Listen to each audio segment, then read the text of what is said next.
and welcome to Horror Rewind. This is Kelly Florence. And I'm Meg Hofdahl. And today we're talking about the Twilight Zone. Do-do-do-do-do-do-do. Good job. I'm glad that's a pretty easy one. Yeah, it's not bad. How are you, and what did you think of this show? Good. Well, let's just get right to it. Who cares about my boring life? I absolutely love the original Twilight Zone series, so I was more than ready. I wonder how many times we actually mentioned how excited we were about this. I think we've been excited since they announced it, which was a long time ago. Yeah. And so how are you feeling going into it? My expectations were so high because I too loved the original Rod Serling Twilight Zone. It began in 1959. It's before our time, but I feel like it's all of our times because it's timeless. Yeah, the themes and references, and I think there are quote-unquote kids today who, know so many sort of cultural references from the Twilight Zone. It's sort of been inculcated into culture, and, it's amazing to think about, I had to look up yesterday.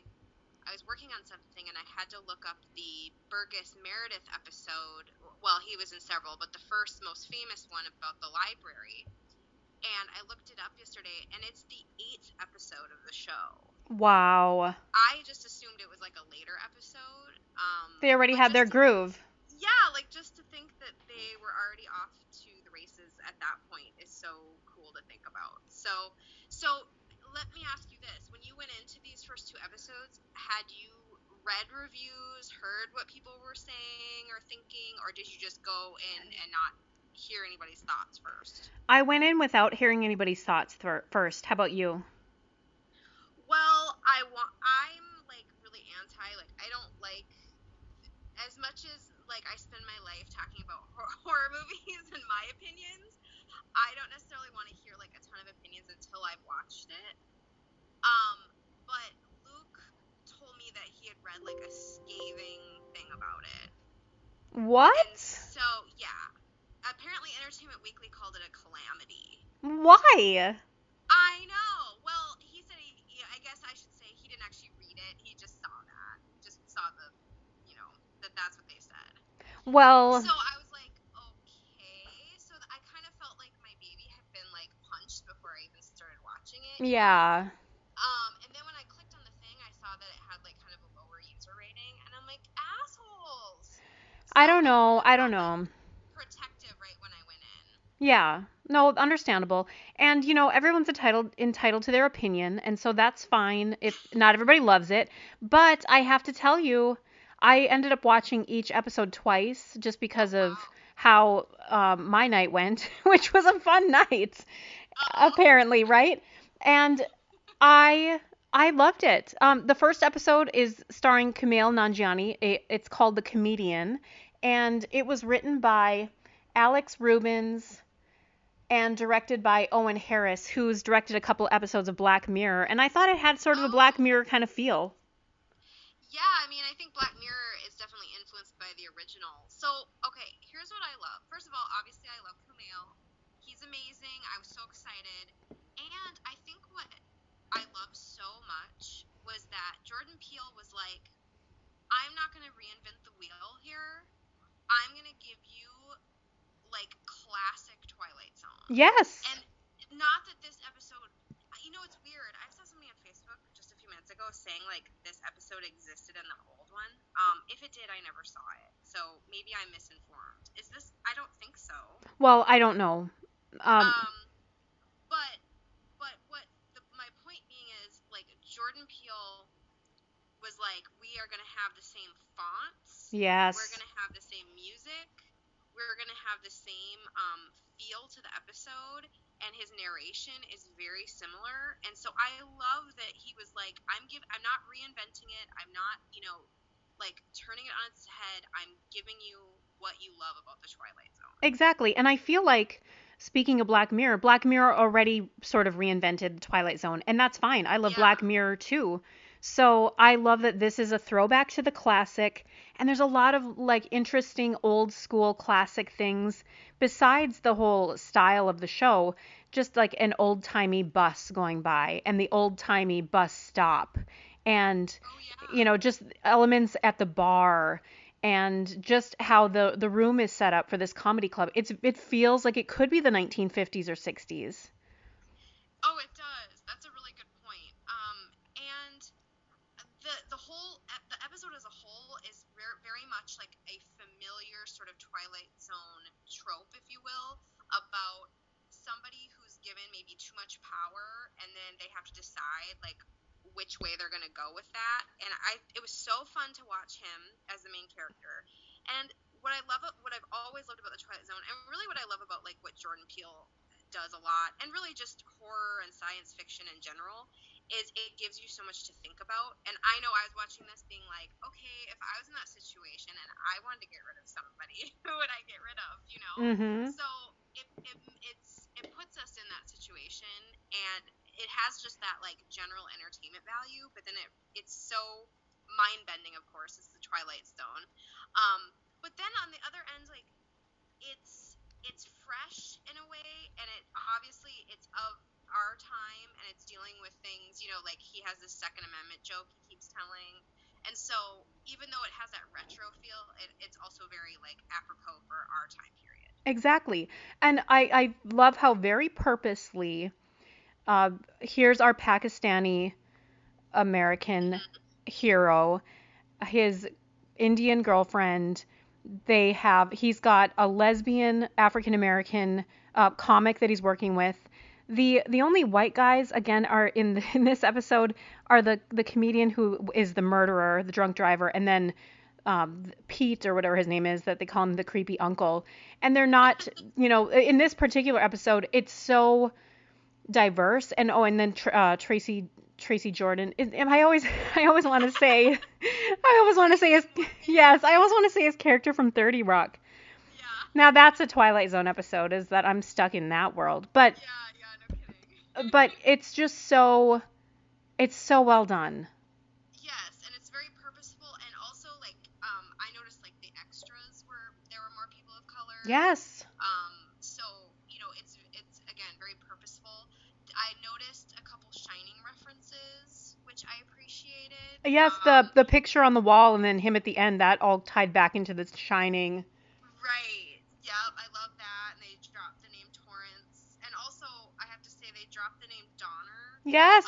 In this episode, and then in the next episode, which I think I know that's obviously the Donner Party, but I also think it's somebody who is involved with the Twilight Zone, the original.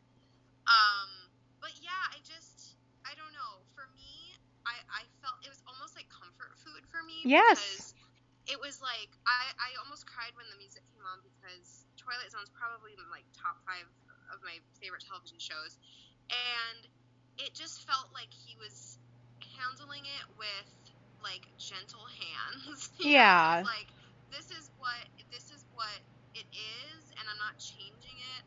And I can see how maybe some people like want him to like give it the like Us treatment and like spin horror on its head or whatever, but I like that it was very classic.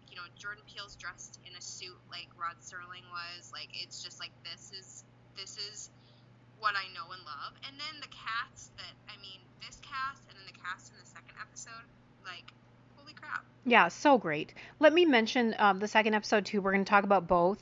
The second episode is Nightmare at 30,000 Feet. Jordan Peele is one of the writers on the second episode, and it was directed by a guy who directed a bunch of episodes of Lost, and I thought that was really ironic. Yeah, that's actually perfect. And did you see that the show is produced by Glenn Morgan? Yes.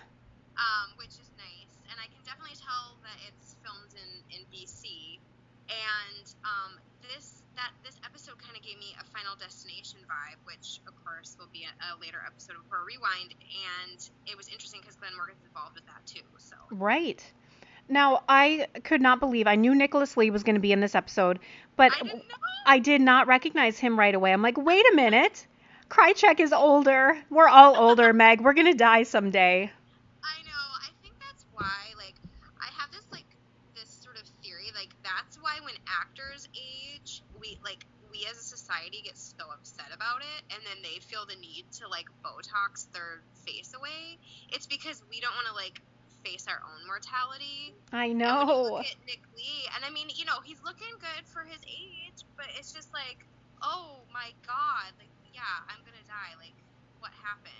It took me a minute to recognize him, and then I was like, oh my gosh. So that was kind of a nice, fun thing. From the X-Files, did we say Yes, that? well, I called him Krychek, but yes, from the Okay. X-Files. And then, of course, we love Adam Scott. If you know anything about me and Meg, you know that we love Adam Scott. He was great in this episode, and I loved when he's in the bookstore at the airport.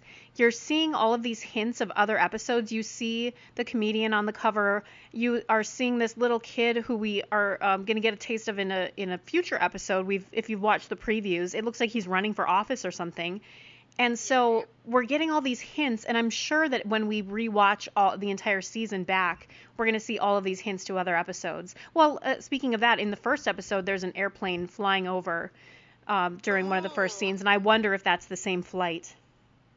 oh, I bet it is. I need to rewatch these episodes. Yeah, I think they're definitely there's gonna be payoffs, a lot of Easter eggs.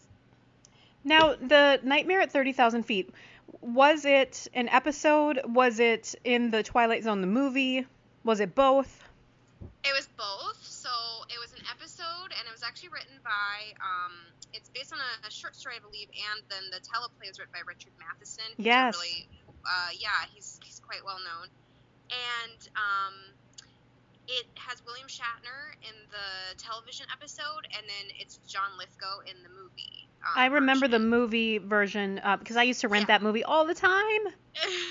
Yeah, so obviously, like to compare and contrast, there's a lot different in this, and there's also quite similar things.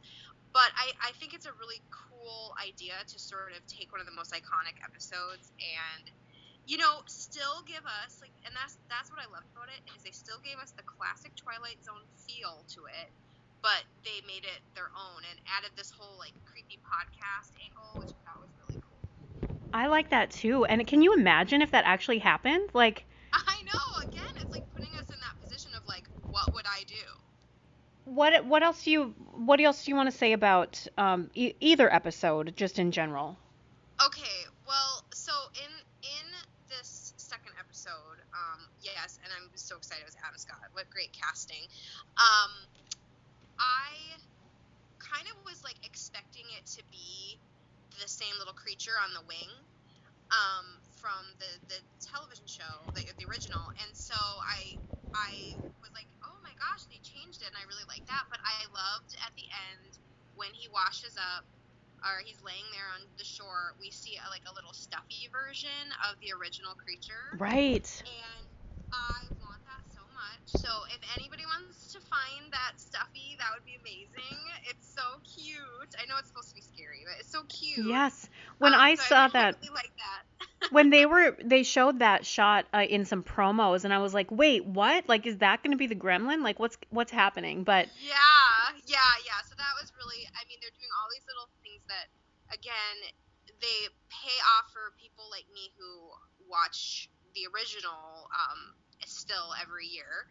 And oh, what else? Well, I really liked the ending of the. At first, I thought in the second episode, I thought it was going to be over at the point in which, like, the plane kind of flies off and the "Fly Me to the Moon" is playing. And I actually really liked the little ending they gave, with the extra little punch of, Adam Scott kind of did this to himself. So I guess kind of, but at the same time, it's one of those things. What would you do in that situation? right. So it almost became like a self-fulfilling prophecy. So I thought it was a fun little twist, and I'm so excited to watch more. I know. So, okay, the next episode is going to be released weekly. The next episode is next Thursday. And so April 11th will be the next episode. And I think it's called Replay, and it looks great. It looks like this woman is having a Groundhog Day or Happy Death Day to You sort of moment. And I'm so excited. Yeah, me too. It looks. Actually, I was really impressed with just, I don't know, it looked beautifully shot actually. So I'm really excited to watch it and talk about it. And I don't know, I just feel like, I kind of was having a stressful day today, and it's just, I just watched the Adam Scott episode like an hour or two ago, and it just like took me away. It just like, it was like any sort of Twilight Zone episode from the past. It just sort of transported me, and it just made life better. So I just feel so thankful we get to have this. Oh, me too. Well, should we rank this show, like these episodes, individually or just as a pair? Hmm. This is a conundrum. I don't know. I Maybe think episode by let's episode? I let don't well, know. I mean, I feel like we should, but yes. So let's rank the comedian. And our scale is always 0 to 10, 0 being you hated it, 10 being you think it's a perfect episode of television. Our scale for the comedian, should it be something brown and cheap without ice? Because Yeah. that's what Camille keeps ordering. And then for the second episode, we've got to use the little gremlin stuffy, right? Well, yeah. Okay, so how many do you give the comedian and how many do you give Nightmare at 30,000 Feet? Oh, wow. I'm gonna give the comedian 8 because I thought it was amazing, but there were a couple times that I was maybe like trying, and maybe this is my own fault, but I was trying to figure out what was going to happen, and I was maybe getting too worked up in the predicting, and so maybe when I watch it again, I'll like calm down about that. And then so that's probably my own downfall. But episode 30,000 feet, I'm gonna give that a 9 because they kind of usurped what I thought was going to happen. I thought it was going to be the creature, and I really thought it was clever how they took it a whole new way, and so I give that one a 9. How about you? I am giving the comedian and Nightmare at 30,000 Feet both nines. I think this is a solid TV show in any universe, in any Twilight Zone or otherwise that you are in. I think that Jordan Peele is a master. I too am pleasantly surprised and happy that how he's approaching it. So I don't fault him at all. I think going forward, he's only going to surprise us more. I love it. Yeah. I know. I love it too. I just feel so pleased that it exists, and I just want it to go on forever. Yay! Okay, Horror Rewind listeners, stay tuned. Right after this, Maggie's going to tell you about her new book that just came out this week called Daughters of Darkness. Until next time, we'll see you in the horror section. Bye. Hey, Horror Rewinders, it's Meg here, and I'm here to tell you that the follow-up to my debut novel, Her Dark Inheritance, is now out. You can go to Amazon and get it on your Kindle or e-reader, and you can also order it in paperback. It's called Daughters of Darkness, and it's the second novel in my Willoughby Chronicles series. Daphne Forrest and Edwin Monroe forget their past shared trauma by building a life in the big city, but the death of Doris Woodhouse pulls them back into the strangely enigmatic town of Willoughby. Surrounded by the familiar Gothic landscape and its dark underbelly of secrets, a mystery unfurls, revealing a catalyst set in motion long ago, one that has caused a unique evil to lurk in the hearts of Willoughby's citizens. So if you like female-driven horror and you want to check it out, go over to Amazon or wherever books are sold and get Her Dark Inheritance, the first book, and now you can get the second book too, Daughters of Darkness. Thanks, Rewinders.